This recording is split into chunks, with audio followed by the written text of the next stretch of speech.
There is still movement on the side on this corridor. Either we ask the people to come inside or they remain outside. There's no problem.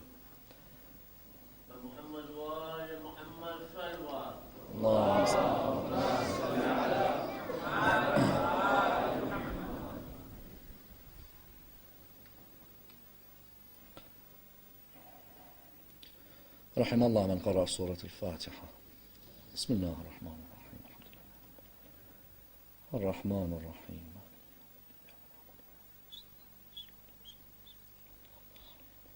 غير المغضوب عليهم ولا الضالين. أعوذ بالله من الشيطان الرجيم. بسم الله الرحمن الرحيم. الحمد لله رب العالمين، والصلاة والسلام على سيدنا وعظيمنا وحبيب قلوبنا وشفيع نفوسنا أبي القاسم محمد. اللهم صل على محمد وآل محمد وعلى أهل بيته الطيبين الطاهرين وأصحابه الغر الميامين. الحمد لله الذي جعلنا من المتمسكين بولاية سيدي ومولاي علي بن أبي طالب.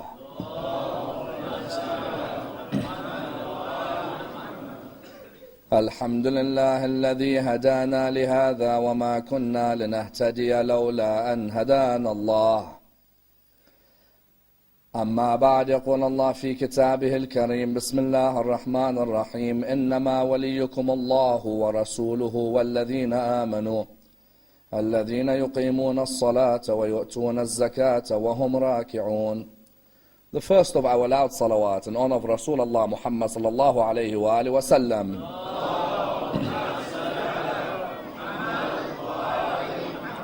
The second in honor of Amir al-Mu'mineen Ali ibn Abi Talib.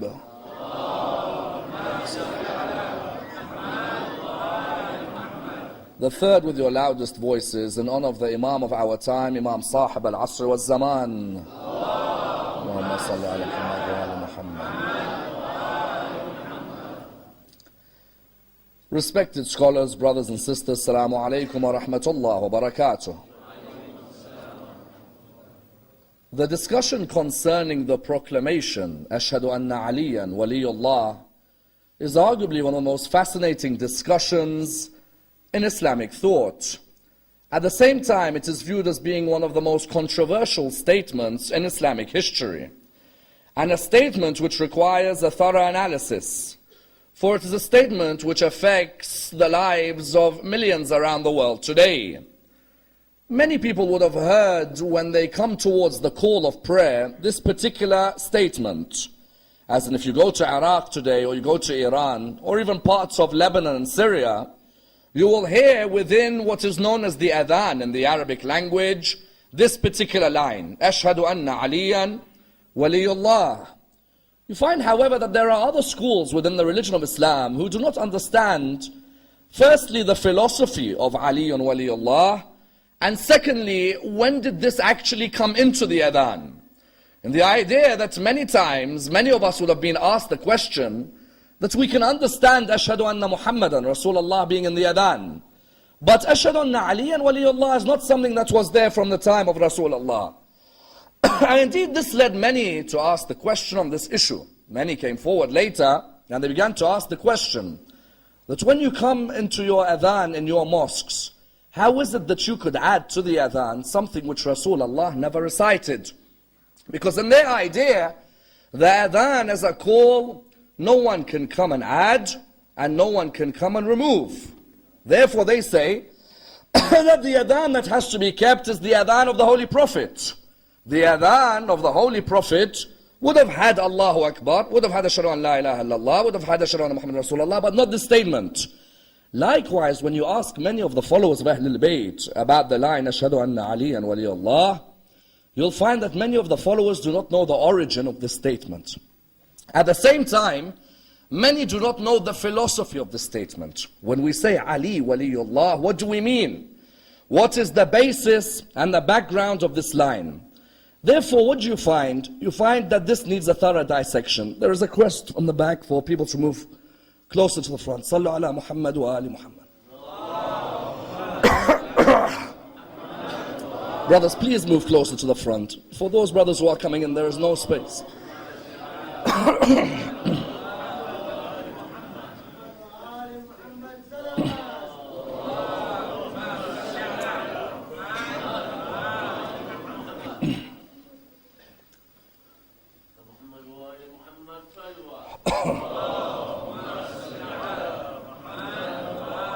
Therefore, when you come to this analysis, the analysis asks the question, what is the origin and the philosophy of Ashhadu anna Aliyan waliyullah?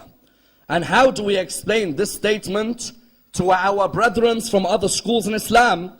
Because as we said, the aim of these 15 nights is for the school of Ahlul Bayt to explain itself to other schools, and for the other schools to also read their heritage about our beliefs and our opinions as well. Therefore, let's dissect this issue in a number of stages. Number one, what is the origin and philosophy of Adhan in Islam? And where did it originate from? Number two, can we add or subtract from the Adhan? And if we can, where did the additions take place before Aliyun Waliyullah?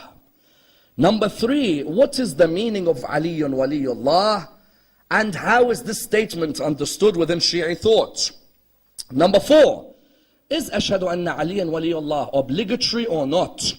If it is not obligatory part of the Adhan, then why do we state it? And number five, which famous companion of Rasulullah said that he would never curse Ali ibn Abi Talib, yet his son ended up killing the sons of Ali? Let's dissect this and dissect this topic in depth. When we come to the Adhan, we find the Adhan is known as the call of prayer in the religion of Islam.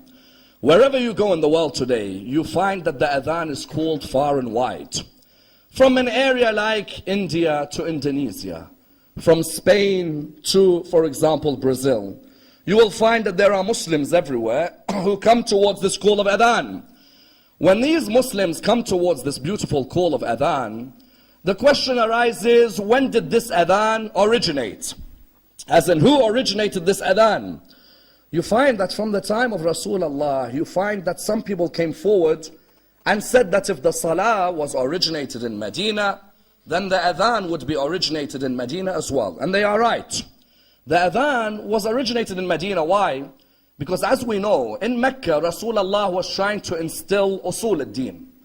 In Medina, Rasulullah was trying to instill the furu'. In Mecca, the usul, what are they? He was trying to instill the belief in the oneness of God, the prophethood of the Holy Prophet, for example, the belief in the Day of Judgment. When it came to Medina, what was he trying to instill in Medina? When he came to Medina, he was trying to instill an understanding of the practices of these beliefs. Amongst the practices were the verses on Salah. So for example, sometimes you had a verse on Salah which began, أقيموا الصلاة وآتوا الزكاة, or أقم الصلاة لدلوك الشمس إلى غسق الليل وقرآن الفجر. But when the Salah was originated, the companions began to ask a question. Now that it is obligatory on everyone to pray, how do we call everyone towards prayer? And this is where us and our brothers in Ahlul Sunnah differ on the issue. Our brothers in Ahlul Sunnah say that the Adhan was originated by a man by the name of Abdullah ibn Zayd ibn Abd Rabbah. Abdullah ibn Zayd ibn Abd Rabbah, they say, is the man who originated the Adhan. You see what happened was, they say Rasulullah was saying, how do we call people towards the Adhan? So some people came forward and said, Ya Rasulullah, we'll call people towards the Adhan by hitting a bell. So when the bell goes, everyone knows it's the time of Dhuhr, or the time of Asr, or the time of Maghrib, or the time of Isha or Fajr. Rasulullah said no, according to that narration. Someone else said, Ya Rasulullah, we'll blow a trumpet. And when we blow the trumpet, everyone will know it's the time of Adhan. Again, Rasulullah said no. Someone else said, Ya Rasulullah, we'll just get some pieces of wood and beat the people until they come to Salah. I'm sure you understand, Rasulullah said no. So you found that everyone was coming with a different suggestion as to how you should call people towards Adhan. Rasulullah seemingly is bemused. He's not sure how to call people and he's confused as well. At this moment, a man by the name of Abdullah ibn Zayd ibn Abd Rabbah comes towards the Holy Prophet and he says to him, Ya Rasulullah, in my dream last night, I saw what the adhan should be. Rasulullah said to him, yes, what is it? What should the adhan be? He replied by saying, first we say Allahu Akbar 4 times, then we say Ashhadu an la ilaha illallah, then we say Ashhadu anna Muhammadan Rasulullah, then we say Hayya ala salah, Hayya ala al-falah, Hayya ala khair al-amal, Allahu Akbar, La ilaha illallah, La ilaha illallah. Rasulullah said, oh people, what Abdullah bin Zayd bin Abd Rabbah says is true. This is going to be our adhan from now. Umar ibn al-Khattab was not far away. Umar ibn al-Khattab, when he heard this, he said, I saw the same dream. And I have been told of the same adhan. And I wanted to tell you about this as well. In other words, what do we find? We find that according to our brothers in Ahlul Sunnah, the person who originated the adhan was who? Was Abdullah ibn Zayd ibn Abd Rabbah. And if you want further details on this, you can find Malik in his Muwatta. If you read the Sharh of the Muwatta by Zarqani, there's a major analysis on this area. An analysis on how Abdullah bin Zayd came forward and originated the adhan. We in the school of Ahlul Bayt differ with this. How? We reply, firstly, by looking at it academically. If you want to look at Abdullah bin Zayd bin Abd Rabbah, first let's look at the issue academically. Is this hadith that Abdullah bin Zayd is the one who originated the adhan, is it in Bukhari? No, it's not in the Sahih of Imam al-Bukhari. Is it in Muslim? No, it's not in the Sahih of Muslim. Where would you find it? You'd find it outside of these main works. That's on the first level.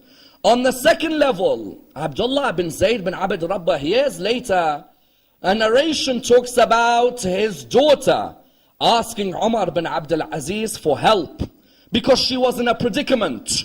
Yet his daughter, when she mentions Abdullah bin Zayd bin Abd Rabbah, some narrations say his sister, she doesn't mention that he's the man who originated the adhan. You would think she would mention that my brother is the man who originated the adhan, therefore help me out. She doesn't mention this at all.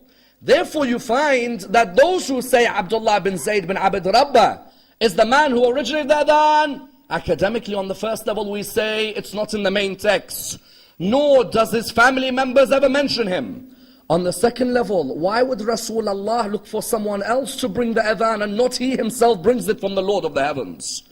If the Quran says, Bismillah ar-Rahman ar-Rahim, وَالنَّجْمِ إِذَا هَوَى مَا ضَلَّ صَاحِبُكُمْ وَمَا غَوَى وَمَا يَنْطِقُ عَنِ الْهَوَى إِنْ هُوَ إِلَّا وَحْيٌ يُوحَى. The Prophet does not speak of revelations, it does not speak except of revelations from the Lord. He doesn't speak of his own will.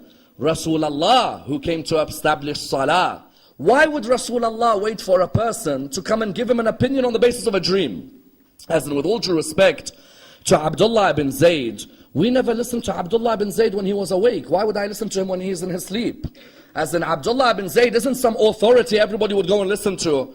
Why would Rasulullah listen to Abdullah bin Zayd and the Lord of the heavens not give the adhan to Rasulullah?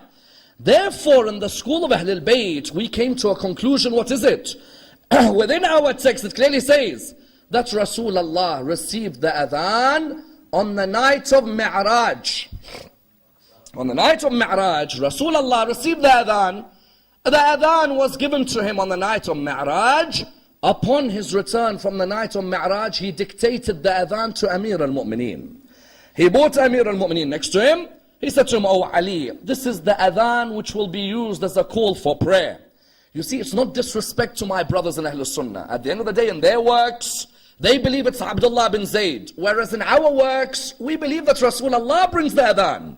Allah subhanahu wa ta'ala, who teaches Rasulullah to teach us salah, likewise Allah will teach Rasulullah to bring the adhan. He brings the adhan towards whom? He brings the adhan on the night of Mi'raj. So Rasulullah then teaches the adhan to Ali ibn Abi Talib.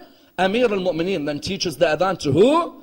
Teaches the adhan to the first adhan reciter in the Muslim community. Because you know, when Rasulullah established salah, when the verses came down about salah, you found that all of the Muslims knew that now that Rasulullah is going to initiate an adhan, all of the Muslims were wondering who's he going to choose to be his mu'adhin. As in, everybody there was of known repute, their Arabic was very strong, their pronunciation was great. Some of them came from some of the most famous Arab tribes. You found all of them were waiting. Who's he going to choose? Who's he going to choose? He tells Amir al-Mu'mineen, call for me Bilal. When Ali ibn Abi Talib is told to call Bilal, he goes and calls Bilal. When Rasulullah sees Bilal, what does he state? When he sees Bilal, he states that, Bilal, you are the one to recite the adhan for us. When the Arabs heard this, you know that racist tendency was still there. As in, even though they had come to Islam, sometimes even if you've come to Islam, racism can still affect you, don't worry. I'm telling you, there are people who cry for Abu Abdullah on the 10th of Muharram. They're more racist than a non-Muslim, believe me. Believe me, a Muslim can be more racist than anybody else. Irrespective of whether he says, I love Hussein and I love Zainab, that you keep to yourself sometimes. You find Rasulullah showed us, when I called Bilal to become my muezzin, the first to attack me were who? The first to attack me were the Muslims. You know what the rumor was going around? Muhammad's calling his black crow to read for us. The black crow, they described him as. These are Muslims amongst the new Muslims. Yet still that racist tendency was within them. SubhanAllah, nothing changes even in our communities today. You'll find within our communities today that 1,400 years later, that arrogance towards other races is present. An Arab may be racist against someone of Indian origin. Someone of Indian origin may be racist against someone of black origin. I tell you, there are even some countries today, Muslim countries, Wallah, I swear by Allah, that when they see a black person in their roads, they are mystified. Firstly, that he's in their road. Secondly, they are surprised that he's a Muslim as well. Some of them, because they think they're the only Muslims. Everybody else is not Muslim, only them. Allah just chose them and He put them on the earth. You find Rasulullah, when he asked Bilal, the reason he was asking was what? The reason he was asking was he was destroying the racism amongst the Muslims. And that's why Rasulullah wanted to highlight to us, the mu'adhin of my community, I don't look for his color. Rather, I look for the taqwa that he has. The consciousness of Allah's presence in his life. You found Rasulullah, if you look at his best friends, they came from different countries. Bilal, Abyssinia. Salman, Persia. Did Rasulullah build a members only club for people from one country? No, he didn't. Rasulullah, what did he do? Rasulullah built an institution where every Muslim was welcome. Never once would he look at their race. And that's why I'm not surprised that later on, when our 6th Imam marries a lady from North Africa, 7th Imam, lady from North Africa, 8th Imam, lady from North Africa, 9th Imam, lady from North Africa, 10th Imam, lady from North Africa. I asked them, I say, Imams of Ahlul Bayt, why don't you marry only from Medina? No! It's because we want to destroy racism. We marry from Africa without any problem. So why can't our communities do the same? When he called Bilal, the rumor went round. What was it? The rumor that went round was Muhammad calls his black crow. At the same time, the second rumor that went round on the adhan was what? Bilal couldn't pronounce sheen. Bilal used to say seen. When he comes to a line in the adhan, there are many lines in the adhan which have sheen. So some people came forward and said, Ya Rasulullah, Bilal, when he recites the adhan, instead of ashhadu, he's going to say ashhadu. Surely you have better than Bilal to recite. To which Rasulullah replied, the seen of Bilal is sheen in the eyes of Allah subhanahu wa ta'ala. That's it. The niyyah is vital. That when it comes to a pronunciation, what's vital is the niyyah. If your niyyah is to pronounce the letter properly, Allah understands your background. When it came to Bilal, Bilal would come and he'd recite the adhan. And I tell you, Rasulullah used to say, oh Bilal, please me with your voice. Oh Bilal, soften me with your voice. And that's why after Rasulullah died, Bilal had a monumental political stand after Rasulullah died. What was the stand? After Rasulullah died, I defy anyone to show me Bilal reciting adhan for the governments after Rasulullah.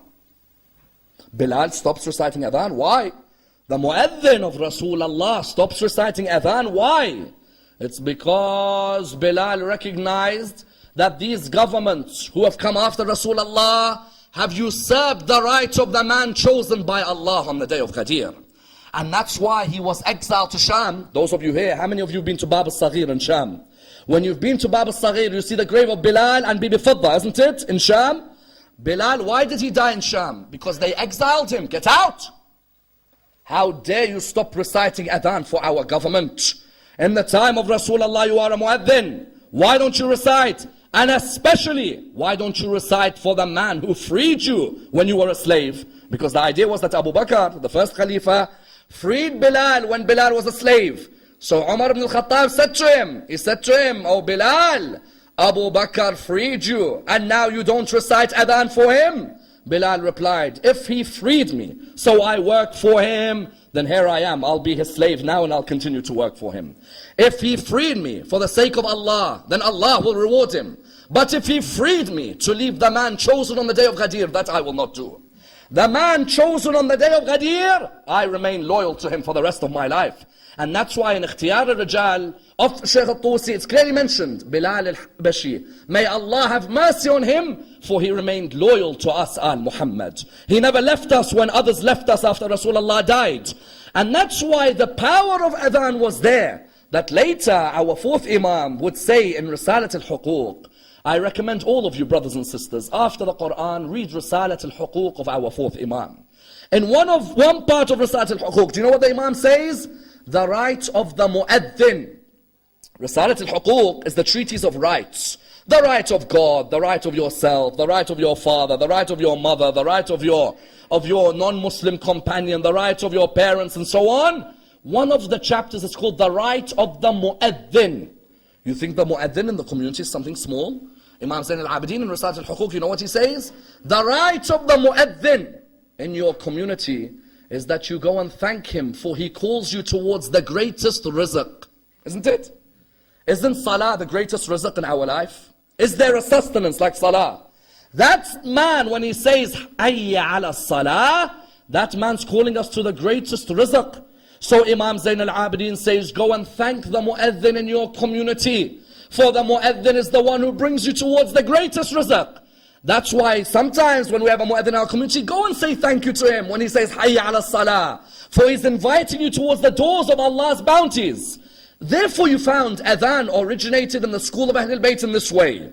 And that you find, therefore the question arises, that if the Adhan in the time of Rasulullah was Allahu Akbar, Allahu Akbar, Allahu Akbar, Allahu Akbar, Ashhadu an la ilaha illallah, Ashhadu an la ilaha illallah, Ashhadu anna Muhammadan Rasulullah, Ashhadu anna Muhammadan Rasulullah, Hayya ala salah, Hayya ala salah, Hayya ala al-falah, Hayya ala al-falah, Hayya ala khayr al-amal, Hayya ala khayr al-amal, Allahu Akbar, Allahu Akbar, La ilaha illallah, La ilaha illallah. Then where did we get Ashhadu anna Aliyan waliyullah from? It's a fundamental point. If that's the Adhan, why are we including Ashhadu anna Aliyan waliyullah? Firstly, when someone attacks me with this question, normally it's not someone who talks to you politely. Normally it's someone who's like, where's this Ashhadu anna Aliyan waliyullah from? Say, hold on brother, calm down. Sit down, let's discuss this issue in a way which is academic. You are right. There shouldn't be additions or subtractions from the Adhan. But before you pinpoint Ashhadu anna Aliyan waliyullah, I just mentioned that the Adhan of Rasulullah included Hayya ala khayr al-amal. Where's it gone? The Adhan of Rasulullah said, Hayya ala salah, Hayya ala salah, Hayya ala al-falah, Hayya ala al-falah, Hayya ala khayr al-amal, Hayya ala khayr al-amal. Today I defy you to go to any mosque in the Muslim world of a school other than the school of Ahlul Bayt where they say Hayya ala khayr al-amal. Hayya ala khayr al-amal in English, what does it mean? Come to the best of deeds. Yes? Khayr, best, amal, deeds. Come to the best of deeds.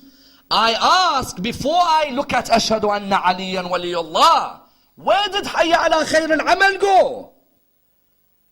Let's see what the books of hadith say. The books of hadith say that in the time of the second Khalifa, Umar ibn al-Khattab, what did Umar decide? Umar wanted people to go on jihad. If you want to, brothers and sisters, once again, go to Malik's Muwatta or go to the Sharh of the Muwatta by Zarqani. Look at the analysis of Hayya ala khayr al-amal.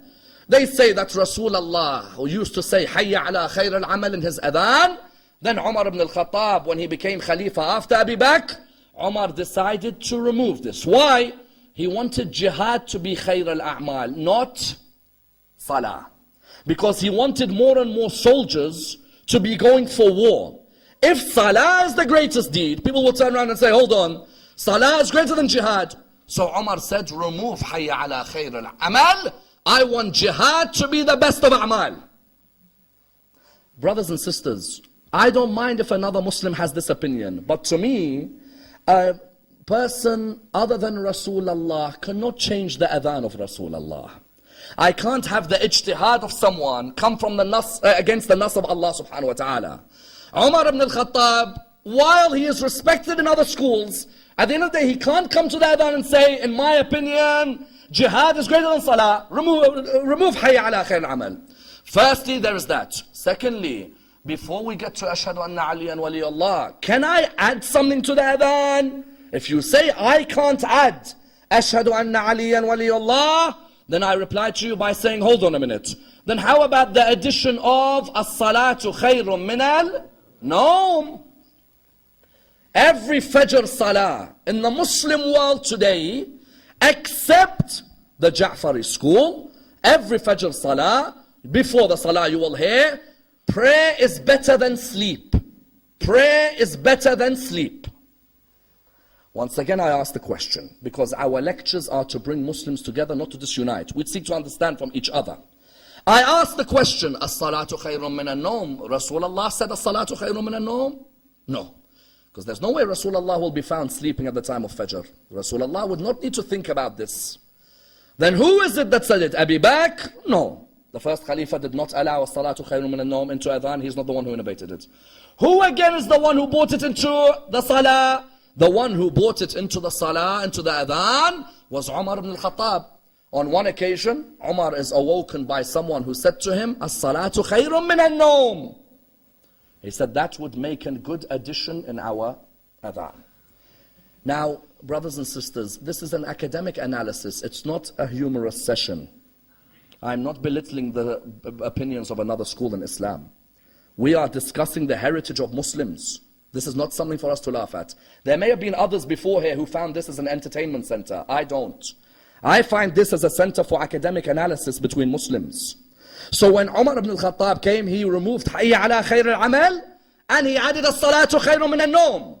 That's why when you come to ashhadu anna aliyan waliyullah, is ashhadu anna aliyan waliyullah a part of the adhan in school of Ahlul Bayt? No, it's not.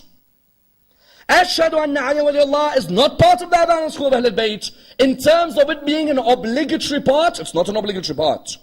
Ashhadu anna aliyan waliyullah at the most, is a recommended statement to say after you've blessed the Holy Prophet. Please just understand this very delicate point. When we say ashhadu anna aliyan waliyullah, firstly, what do we mean when we say ashhadu anna aliyan waliyullah? We mean when we say ashhadu anna aliyan waliyullah in the English language that we swear that Ali is the guardian of Allah's message on earth after the Prophet. Okay? When we say ashhadu anna aliyan waliyullah, we believe Ali ibn Abi Talib is Allah's guardian on earth, meaning the guardian of Allah's message on earth. After the Prophet died, the Khalifa is meant to be Ali because of three attributes. The first attribute is what? Is that Ali ibn Abi Talib upheld the message of Rasulullah all his life. The second is that Ali ibn Abi Talib spread the word of Rasulullah. The third is that Ali ibn Abi Talib was chosen by Allah to succeed Rasulullah on the day of Ghadir.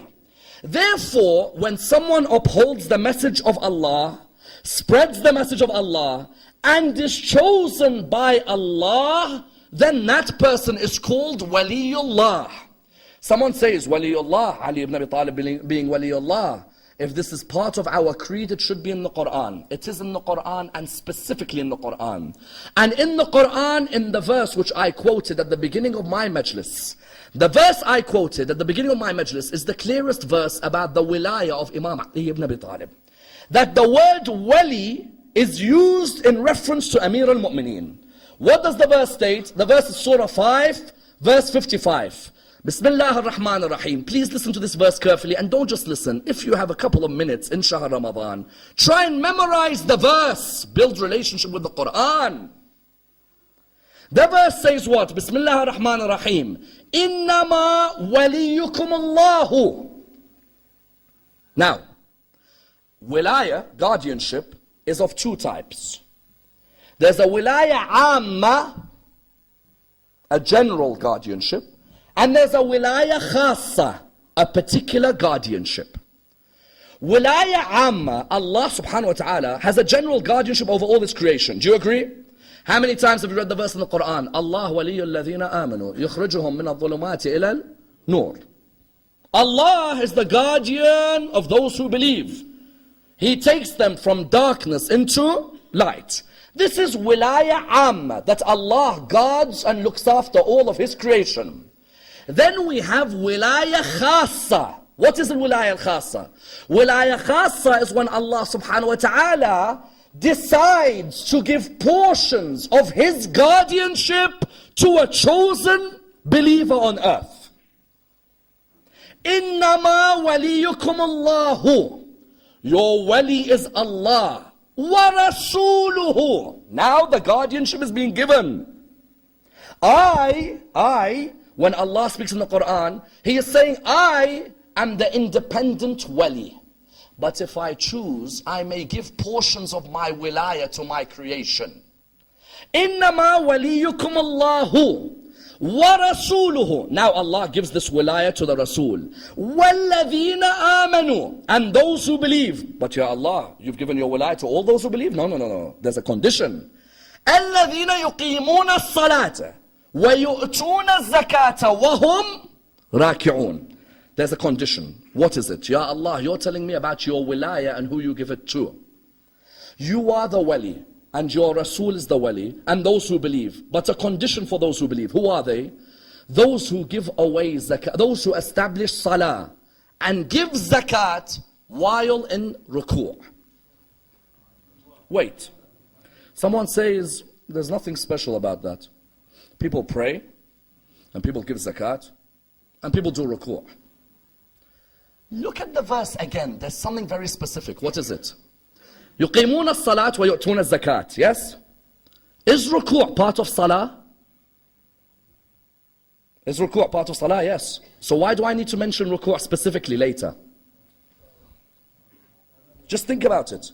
الَّذِينَ يُقِيمُونَ الصَّلَاةِ. That's it. Ruku' is part of salah. Why do I need to mention later and those who are in ruku'? Ya Allah, but salah involves ruku'.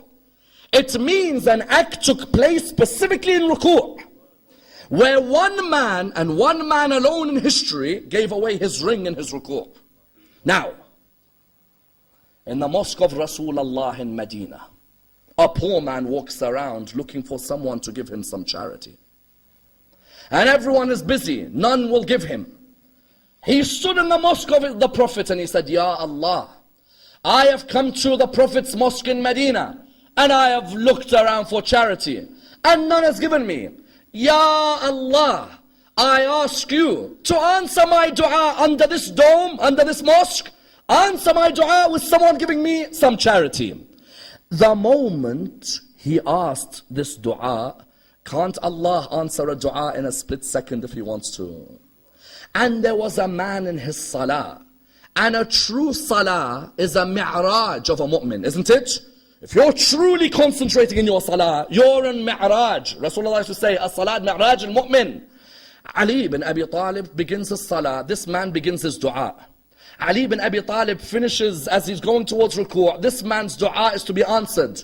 Allah wanted to use an intermediary to answer this man's dua. He used Ali ibn Abi Talib in ruku' to answer this man's dua.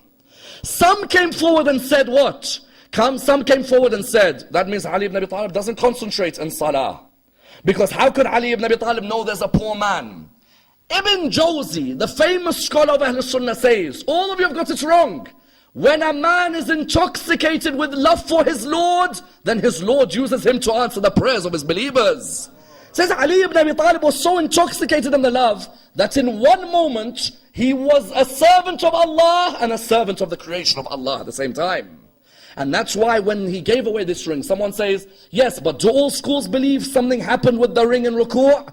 If you go to the tafsir of Dr. Wahb al-Zuhayli, one of the famous renowned scholars of Ahlul Sunnah until today, in his tafsir he says, definitely, something was given away in ruku'. It was either Abu Bakr or Ali.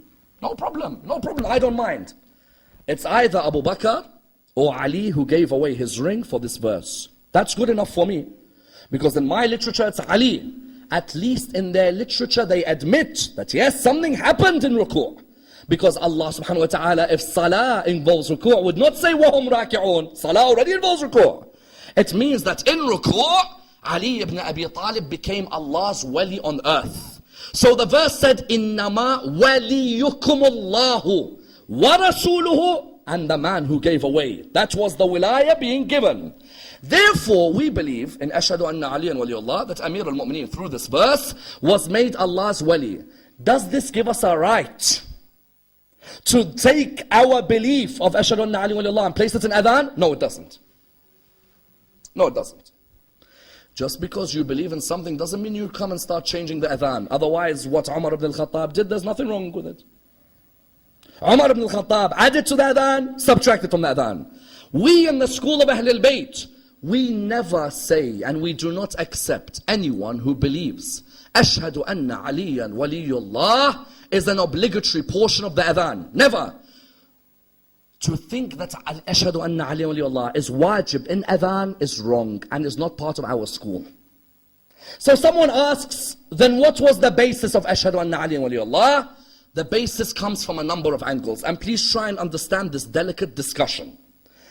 The basis comes from a number of angles. Firstly, someone says, Shaykh al-Saduq, on some of the notes of Man La Yahdarahu al-Faqih, Shaykh al-Saduq sends la'na on a group called the Mufawwada, who say, Ashhadu anna Aliyan Waliyullah. He says la'na on them. Shaykh al-Saduq does la'na on the one who says, Ashhadu anna Aliyan. The Mufawwada, one opinion is that they were of the belief that Ashhadu anna Aliyan Waliyullah is a wajib part of adhan. Shaykh al-Saduq reached a stage where he even did la'na by saying what? By saying you can't just come and add a portion to the adhan and say that it's a wajib part. The adhan that came with Rasulullah, that is the adhan that is wajib. So then the question arose, why would the ulama allow Ashhadu anna Aliyan Waliyullah? They allowed it because of a number of reasons. One reason was, they say, yes, it's not wajib. But we have many hadiths which say, whenever you praise me, praise Ali bin Abi Talib. Many hadiths from Rasulullah. Rasulullah has many hadiths where he says, whenever you send blessings on me, send your blessings on Ali bin Abi Talib. That doesn't mean that when I say Ashhadu anna Ali Waliyullah, doesn't mean that it's part of the adhan. No, it means when I've just finished Ashhadu anna Muhammadan Rasulullah, as part of a sunnah, or in bab al-tasamuh fi sunan, what do? I come forward and I say, wa ashhadu anna Aliyan Waliyullah. Do you notice the wow even there? Do you notice the wow? It's like Ashhadu anna Muhammadan Rasulullah, Ashhadu anna Muhammadan Rasulullah, wa ashhadu anna Aliyan Waliyullah. Not that I'm making Ashhadu anna Aliyan Waliyullah part of adhan, but that what I'm praising is I'm praising Ali because I've just praised the Holy Prophet as well. And that's why what you find of the utmost importance here, that we say very clearly that a person cannot come and say Ashhadu anna Aliyan Waliyullah is part of the adhan. No. Even our brothers in Mecca and Medina, if I did not look at their niyyah, I can show you some of the du'as they say before and after adhan. I could look at them and say, you've made this part of the adhan. Let me give you an example.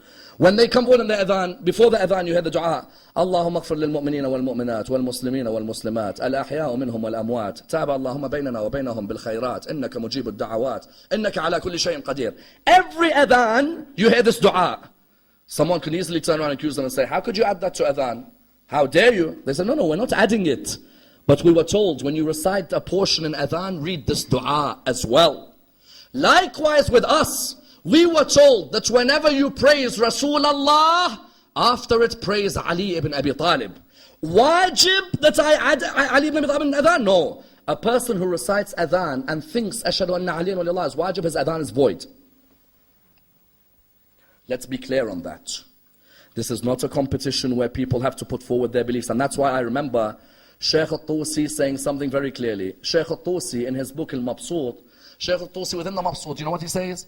He says there is no sin on the person who says Ashhadu anna Aliyan waliyullah. But he is doing it from the door of what? From the door of recommendation. That when Rasulullah is praised, you praise Amir al-Mu'mineen. That's it.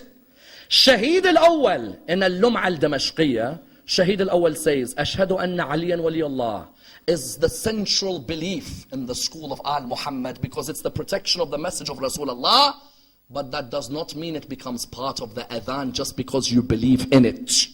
No. You say it from the door that you're praising Amir al-Mu'mineen, no problem. But you don't just say, because I believe in Ashhadu anna Aliyan waliyullah, I'm going to include it in adhan. No. The religion doesn't work like that. Otherwise, every Tom, Dick and Harry is going to include things in adhan, isn't it? I'm telling you, everyone will start including things in adhan on what they believe. No. What Rasulullah said, we follow. But when Rasulullah says, whenever you hear me being praised, praise Ali, we go to that extent as well. And that's why even later, one of the greatest theories ever given for the importance of reciting Ashhadu anna Aliyan waliyullah, but not with the intention of obligatoriness, was the great scholar Ahmad al-Zanjani. May Allah bless the soul of Ahmad al-Zanjani, one of the greatest scholars we had. Ahmad al-Zanjani, you know what he says? He says, do you know why the Shia were so passionate to say Ashhadu anna Aliyan waliyullah? It's not that they were saying it because they felt it's a wajib part of adhan. No, they knew it was not a wajib part of the adhan. There are no imams of Ahlul Bayt who in their adhan ever said Ashhadu anna Aliyan waliyullah. They may have uttered Ashhadu anna Aliyan waliyullah after praising Rasulullah, but they never said this is a wajib part of adhan. He says, do you know why many of the followers of Ahlul Bayt stress on Ashhadu anna Aliyan waliyullah? Because they saw on the pulpits of Bani Umayyah every Friday khutbah was cursing Ali ibn Abi Talib. Every Friday khutbah for over 60 years, there was a curse on Amir al-Mu'mineen. Every Friday prayer. Mughira bin Shu'bah, when he was governor, Ziyad bin Abi when he was governor, Muawiyah bin Abi Sufyan when he was Khalifa, every Khalifa of Bani Umayyah would pay people on the pulpit at the adhan time to say, may God's curse go on Ali bin Abi Talib. I tell you, some of this history we have is ridiculous, honestly.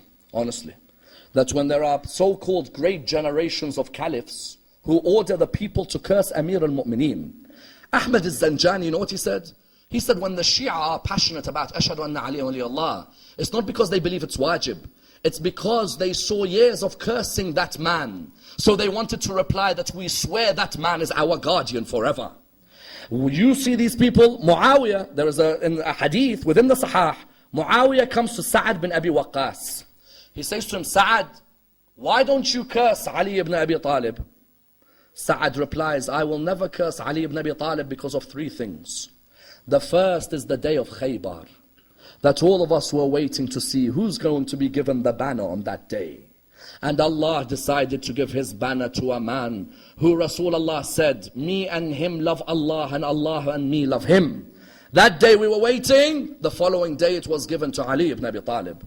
The second was the event of Mubahala, when Ali ibn Abi Talib, the Quran said he is the nafs of Rasulullah on the day of Mubahala. The third is the incident of Tabuk when Rasulullah said, Ali is to me, like Aaron was to Moses, except that there is no prophet after me. He said, I would never curse Ali ibn Abi Talib when Ali ibn Abi Talib has these merits. You found it became normal to curse Amir al-Mu'mineen every Friday in Salat al-Jum'ah. They would begin the khutbah with a curse on Ali ibn Abi Talib. And that's why you find, do you know who ended this? Ironically, one of the Khulafa of Bani Umayyah stopped this. Umar bin Abdul Aziz. Umar bin Abdul Aziz, from a young age, he used to have a love for Ali ibn Abi Talib. Why? Umar bin Abdul Aziz says, when we were young, we would curse Ali ibn Abi Talib. It would be like, you know, the swear word of the time. You'd curse Amir al-Mu'mineen. He said, from a young age, we would curse Amir al-Mu'mineen. And when we would curse Amir al-Mu'mineen, one day my Quran teacher frowned at me when I cursed.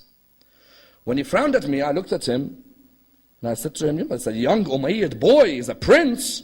He said, I looked at my teacher and I said, how dare you frown at me like that? What have I said wrong? He said, Umar, when we recited the Quran, did we talk about the people of Battle of Badr? He said, yes. He said, does Allah praise those who fought at Badr? He said, yes, He does. He says, what do you think of a person who killed 35 out of the 70 on the day of Badr? He said, that person's a great man. That he could kill 35 out of 70. He said, that person is the one you children all curse every day. Umar bin Abdul Aziz says, even when I used to speak to my father, Abdul Aziz, he says, Wallah, when he used to come to mentioning the name of Ali, he'd stutter. He is so eloquent, but when he brings the name of Ali, he stutters. I said to him, Dad, what's wrong? Whenever you bring this man's name, you stutter. Every other man's name, you're so eloquent. He said, because this man, if people knew what he was, they'd never give us power. This man, if people knew what he was, us Bani Umayyah would not be in power. This man, until today, there is stuttering that comes within us. Therefore you found when we the Shia say, Ashhadu anna Aliyan waliyullah, are we saying it with the niyyah that it's part of Adhan? No. We are saying it that the idea was that Rasulullah said, whenever you praise me, you praise Imam Ali. That Rasulullah on the night of Mi'raj saw Ashhadu an la ilaha illallah, Ashhadu anna Muhammad Rasulullah, Ashhadu anna Aliyan waliyullah written. And that we are hurt by those who cursed Ali and the children of Ali. That our statement, Ashhadu anna Aliyan waliyullah, is the statement of Hujr bin Adi, and Amr bin Hamaq al-Khuza'i, and Rushayd al-Hajari, and Maytham al-Tammar. Those who sacrificed their lives to look after the wilayah of Imam Ali ibn Abi Talib. You hear in my lecture at the beginning, what do I say? Alhamdulillah alladhi ja'alana من المتمسكين بولاية سيدي ومولاي علي ibn Abi Talib. My praise to Allah who allowed me to hold on to the guardianship of Ali ibn Abi Talib. And that's why Sa'ad bin Abi Waqqas would not curse. Muawiyah said to him, curse Ali. Sa'ad wouldn't.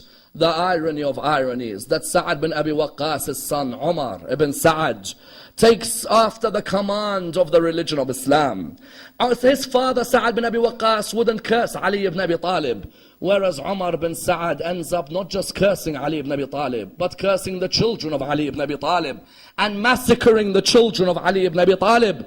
Do you know Imam al-Hussein how much he told Umar bin Sa'ad before Karbala? He said to him, Umar bin Sa'ad, I tell you, like I've told Hur bin Yazid al-Riyahi, that they've promised you great governments, great palaces. You won't get any of them. What has Yazid promised you? He said, Yazid has promised me Ray, which is modern day Tehran. He said, Yazid has promised me Ray.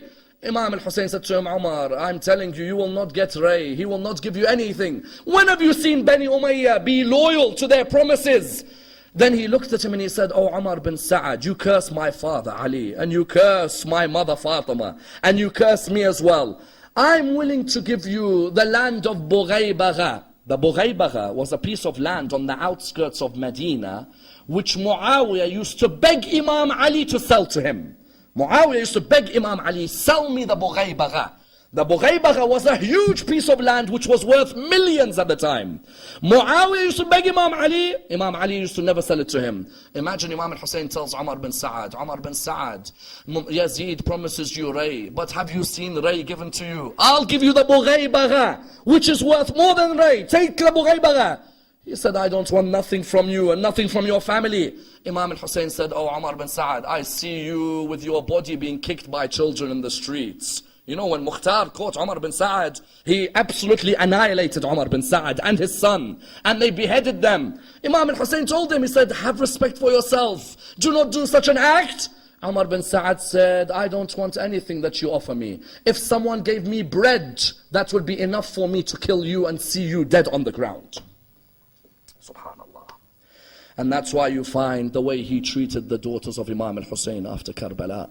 The way he ordered Shimr bin Dil-Jawshan to go and whip the daughters of Aba Abdullah, running from tent to tent.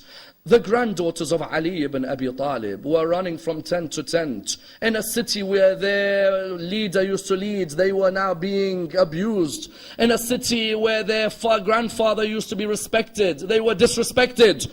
But Imam Zayn al-Abidin taught us one thing. When they told Imam Zayn al-Abidin, your father has been defeated and your grandfather has been embarrassed, he said, let's wait to see what happens in Sham. And truly, what was the symbol that Imam Zayn al-Abidin proved that they were victorious? As soon as the Adhan was recited. When the Adhan was recited, that was when Imam Zayn al-Abidin said, now who's victorious? Me or him? Whose name is being recited from the Adhan? Then you'll know who won at Karbala.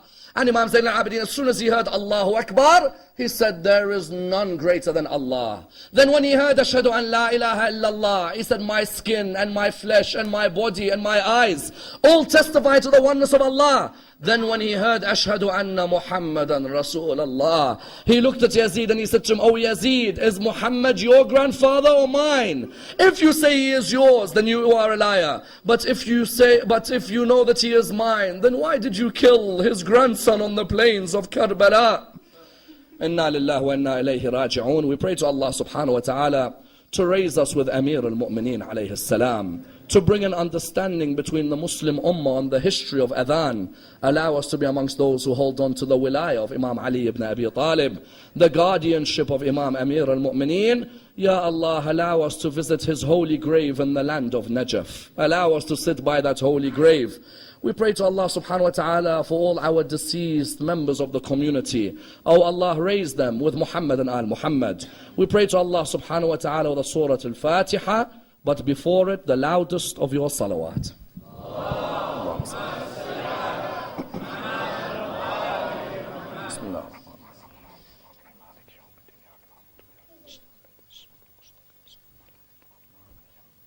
غير المغضوب